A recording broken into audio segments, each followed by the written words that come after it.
This presentation is titled Mapping Connectivity and Risks within Marine Sectors to Explore a Transition to a Sustainable Blue Marine Economy. Quite a mouthful. And on top of that, I have the dubious honour of presenting a presentation in this forum that has no maths in it. So it is very much a visual presentation, and I hope that's what some people were expecting. So the purpose of this presentation, so Sustainable Seas National Science Challenge used a system mapping approach to visually map the interconnectivity within, not necessarily between, within each of three different sectors of the marine economy: wild fisheries, farmed fisheries, and tourism. So the purpose of this presentation is to describe the process used to develop these maps, the main elements or components of them, and the broad insights they provided. I am going to throw a lot of images at you, so I do apologize in advance that time does not permit for a detailed description of each system map, but I'm more than happy to chat about it afterwards, and I can direct you to the report on the web. I felt at this stage we needed to put in a picture, so there's our EEZ. Most of you will probably be familiar with that, but you know that we do have a very large EEZ in comparison to the world. So that was just to break up some words, and then back to words.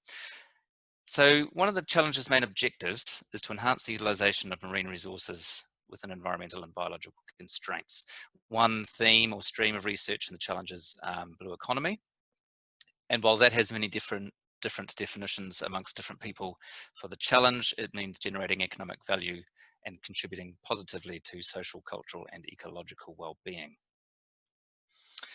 So what did we do? So my collaborator, Dr. Nick Lewis from the University of Auckland, he undertook a range of qualitative interviews across a range of stakeholders and people involved in the marine economy in New Zealand. And we wanted to develop an understanding of system-wide interrelationships within those current marine activities to explore how they might transition to a blue economy. What does that mean in practice? Our methodology had two steps.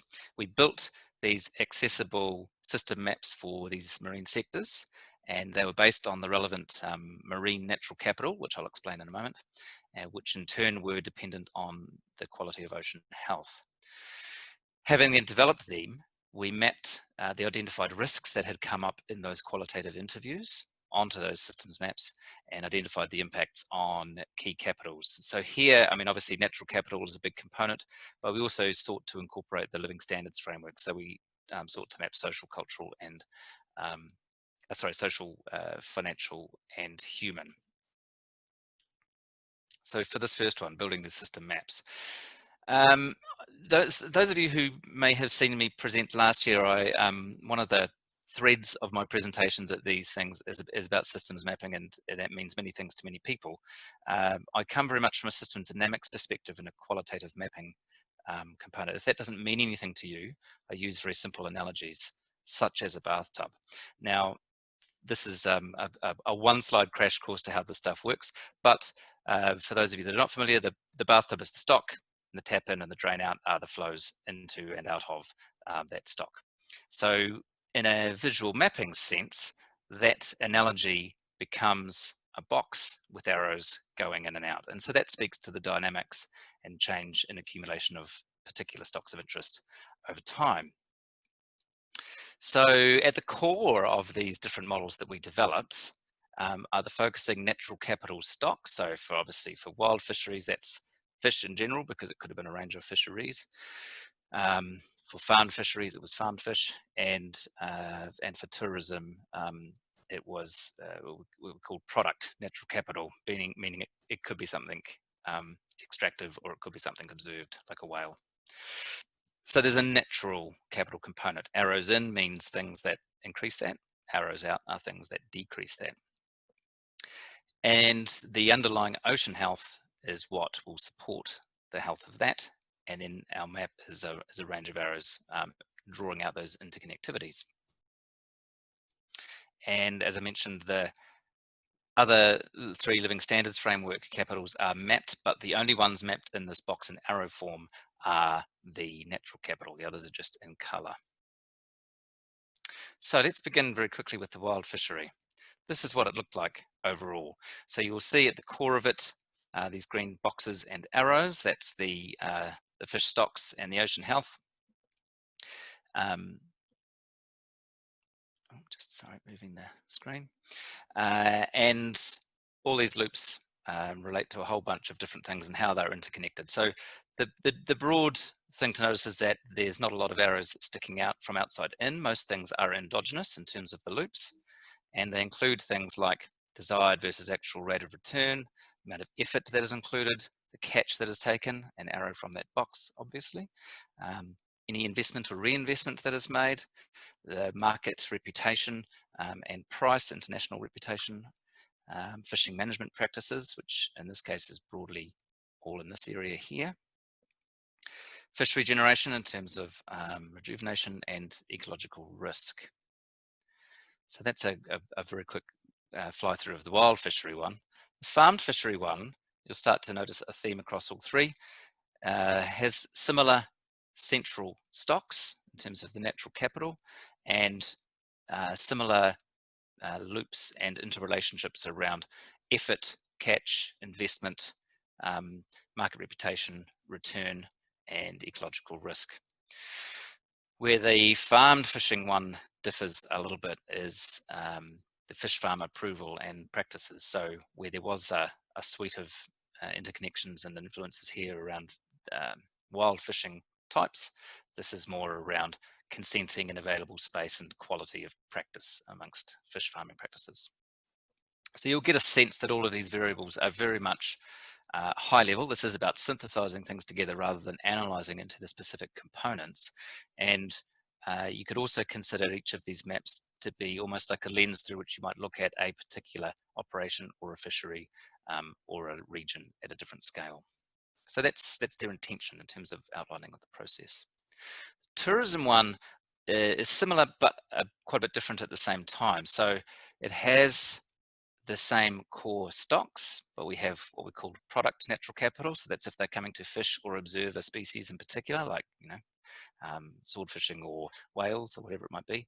And then there's a quality of supporting or landscape natural capital. So supporting obviously is that which supports the other fish, and landscape is that which people are coming to view in and of its own right. Again, many similar components in terms of broadly tourism itself has effort put in to deliver tourism. They have a desired and actual return, investment or reinvestment, and there's a market, reputation, and price component as well. Where this is a bit, the rest of it looks a little bit different, as you can tell. And sorry for not pointing these out in the previous ones. Here's the other living standards framework capitals in financial and physical, human, and social capital. And where this is a little bit different is we have consumptive and non-consumptive tourism. So consumptive tourism will obviously lead to harvest, which takes from the stock, but non-consumptive does not. And both are hinged very strongly around the quality of tourist experience and word of mouth. So that's a little feedback loop. And here you can see where the quality of the experience will lead to good referrals, which will lead to more people coming and a better quality of experience. So reinforcing stuff going on there. So that was the development. So taking the qualitative interviews and everything that was learned about the components of the system, putting them into visual format, and now it was mapping risks on top of those. So the wild fishery risks, you can see here, have been added, and they are in red with the red arrows. So we have, it could be a change of consumer behavior in terms of people wanting a different flavor or type of fish. There could be other market risks in terms of people, another market might dump supply, say, or become a stronger competitor. There's ecological risks, which of course will impact the, potentially degrade the underlying ocean health or impact recruitment or mortality rates of existing fish species. And there's regulatory risks as well, in terms of if there's a decline in overall health, then there's a danger of regulatory risks coming in. So that's how they get mapped on. And then this was used as a visual tool to demonstrate the interconnectedness and cascading impact of any one or multiple of these risks being realized. So here we have the wild fishery. if there was a decline in ocean health, say, or a change in consumer behavior, both of those are going to manifest in a market risk realization, which obviously will reduce market valuation and price, which reduces your actual return, which increases the difference between the amount that you are returning and the amount that you seek to return. So you're a bit out of balance then. Now in the short term, that could drive greater effort to make up that differential, which could lead to more catch and lower fish stocks in the short term.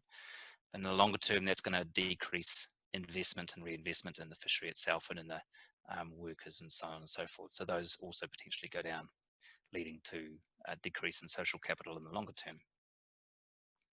So very, very conceptual maps, I acknowledge, and each one of these areas could be quite a detailed study in its own right. But the intent of these, of course, was to draw up these interconnections and use them as an understanding, but also a narrative and communication tool amongst a wide range of stakeholders. Ecological risks here for the same old fishery could be similar. That could realize a decrease in ocean health or decrease in fish stocks. That one trends down broadly all over, but you can see there's multiple pathways for how they might be realized. Ocean health will impact social capital broadly at a community level. Ocean health leading to decreased market risks, lower valuations, and lower return, etc. Farmed fishery risks.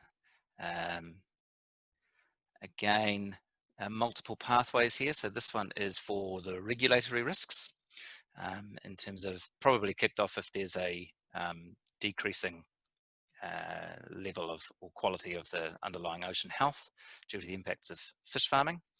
That will potentially lead to greater regulation and improved methods for delivering fish farms, which in the longer term would increase ocean health and also in the longer term potentially increase the fish stock as well, and potentially a mix of results in terms of short-term loss and longer-term gain in some of the other capitals.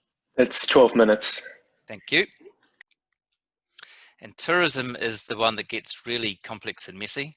They are quite zoomed out. Again, I apologize for the not being able to read them particularly well, but the concept we're getting across here is the journey that people are going on rather than diving into the specific detail.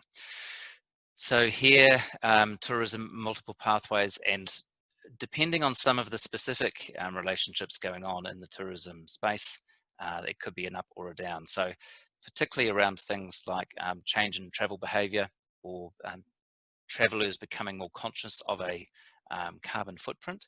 So there may be less tourists coming, but they may stay for a longer period of time and spend on average a bit more. So depending on which of permutations of those are realized can be have an impact on what sort of impact that will have on these longer term capitals. And capping visitor numbers as well is a regulatory risk. This one more broadly will lead to improved natural capital in the longer term, but depending on exactly the impact, again, via those pathways I just described, may have differing impacts in financial and human capital. There's a summary table, which is just showing how we sketch those out. And key insights and future actions. So the main insights from this approach was that we found it to be a very useful tool for working with industries and a range of stakeholders to understand interconnections within their sectors and within players within their sectors as well. There was the benefit for understanding the cascading impacts of risks.